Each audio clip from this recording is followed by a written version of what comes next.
Scott warmed you up. One of the problems with literary audiences is that they're so stuck in their heads that I usually have to crack a few jokes to get them to loosen up. And I once asked a stand-up comic friend of mine, who's also co-author, we did the book Dingus Mingus, 2 memoirs together, Janet Coleman, why poetry audiences were that way. They were catching us being the late Carolyn Kaiser and Al Young at the YMHA in Manhattan. And she said, oh, well, I'll tell you about it. When you go back to California, let's talk on the phone. So a couple days later, she said, I figured it out. I said, what'd you figure out? They're afraid they're not going to understand what you're talking about. And she was absolutely right, because of the way that we teach poetry, we teach literature. And I'm teaching kids now at California College of the Arts, which my worthy colleague and dear friend, Devorah, also teaches. And the kids I'm teaching now, kids being graduate MFA in writing students, were born in the 90s. And so I call them post-millennials. And what's interesting about them is that it's come full circle. You know, each generation rebels against the last one. The millennials, their predecessors, who were born in the late 70s and 80s, were angry, and righteously angry, because they got screwed by the system. Whereas these kids have never known good times. And so they're interested in what old guys like me have to say, and they're interested in something to believe in.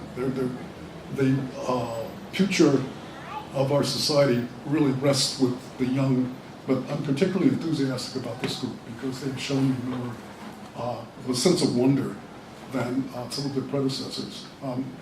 A society that does this to its kids, that puts them in serious debt, cuts out all their opportunities, makes everything unaffordable, is killing itself. And that's where poetry comes in for all of us. We think of poetry as being an amusing pastime or something that you do in your spare time, but it's the lifeblood. Language is the lifeblood of our consciousness and of our species, really. And who understands this better than marketers and politicians? They appropriate the methods of poetry to sell us stuff and to tell us lies. So that there are days when I tend to think that all the people who really can use language have been tricked into universities and colleges and creative writing programs, and they think that they should write for that audience, where they're needed everywhere. And this is why this book is so valuable. The Cushways, Philip and Tamara, were telling me that Norton absolutely, despite the sumptuous production values here, refused to push this book as a coffee table book because it was unthinkable. Am I telling this right? It was unthinkable that people would want a book called Poetry and Protest on their coffee table. So the racial prejudice is so embedded in our system that we never know where it's going to come out, and we're all members of each other. Some years ago, I was preparing I'm saying all this instead of reading my I statement.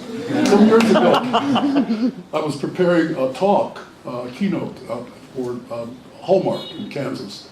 Hallmark cards, believe it or not, they treat their creative people well. Even though, I don't like their politics, but I was spending a week there conducting writing workshops. And it was 4 o'clock in the afternoon. I was at, I think, the Hilton Hotel, and I kept the maids out, room service. Always liked the New York rock and roll quartet, an old group. And they had a tune called room service? House cleaning. And it opens up the drummer knocking on the door. Housekeeping! We just woke up. We don't care. We don't care if you sleep or not, but you got to get out. We might lead you to your doom, but we got to clean the room. And you find this out when you stay in hotels. But I tell you that because poetry wakes us up to our real duty, and that is language, speech, thought, and the realization ultimately that we only know ourselves through others. I didn't know I'd go into a little sermon here. But we only know ourselves through others, and we live in a society that's become so mythicized with this fallacy about rugged individualism that we're hurting. Why are all the drugs directed to the United States? Anybody who's got some dope to sell, they try to get it to the United States, because the United States buys more dope than any other country. And I speak as the oldest of 7 children. I've lost 1, 2, 3, 4 of my younger siblings, 3 of them to drugs. And so I've taken an interest in the why of this. And it's because people are in pain. Poetry is a way of understanding not just you, but understanding the whole picture. So that's what I love about poetry. Is that it's kind of a glue, and it's a way of communicating with one another that is ancient and that precedes the printing press. So I'm going to go right to the poem that Michael chose of mine, which I was very surprised. You know, if you write a lot like I do, you forget what you've done. And I was reading this poem to get the mood of it while I was waiting in the back there. And Gary Gott, a great writer, Buddhist teacher, was standing next to me, and he saw me start to melt a little bit because I got to the middle of the poem and I got all choked up because I didn't remember having written that.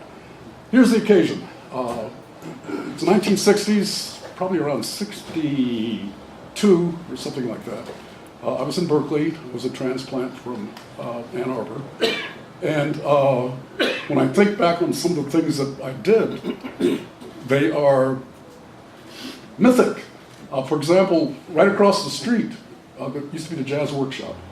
And the great Dinah Washington was singing there one night. It was right during that period when African Americans were starting to realize that their natural hair was preferable to hair that's processed or straightened or anything like that. And of course, Dinah was immaculately coiffed. And somebody yelled at her at the end of the set, "Hey, Dinah, when you gonna do something about that hair?" And without missing a beat, she yelled right back, "Ain't no man ever asked me for no hair." Okay, being in the room with John Coltrane and Eric Dolphy and Wes Montgomery, I mean, that was me at that age. And I read that Malcolm X was coming to Oakland to give a talk. And I was hanging around on Telegraph Avenue in Berkeley, because that's what you did then at the Mediterranean. The Mediterranean? Yeah. And I had a friend there, whose name I won't recite, but she was white. And I said, "Let's go hear Malcolm X." And I said, "Where is he?" "It's going to be in Oakland this afternoon." I think it was a Saturday afternoon. She said, "Oh, no, you go. I don't think you'll like me." And all of this is in the poem. And all of this was happening in what would become an historic moment, but you don't know when these historic moments are going to happen. I'm trying to figure out how I can read this. Blues for Malcolm X. When I decided to go hear you speak that week, it was Oakland.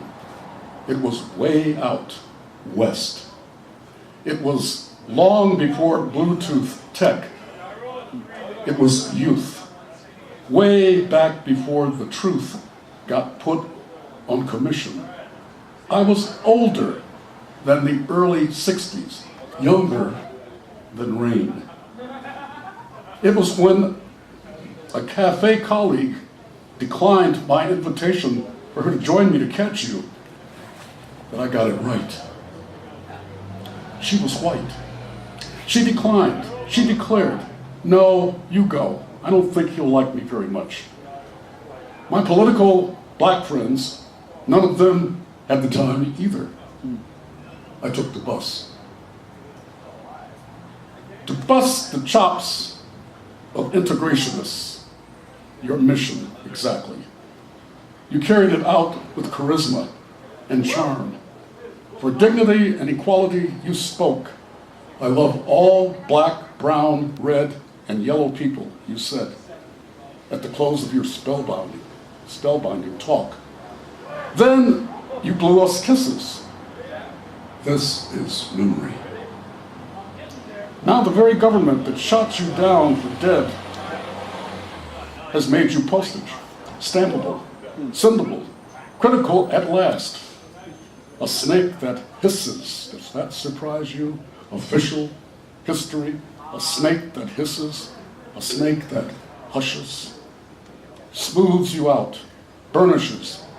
I still prefer the kids who called you Malcolm 10. There was a period when kids didn't know, when they looked at this, they thought Malcolm 10. They didn't know where to hide you, so they put you in a stand. With Booker T, who wouldn't sit with Woodrow Wilson and the First Lady at the White House dinner, you wanted us to separate and split. And that was it.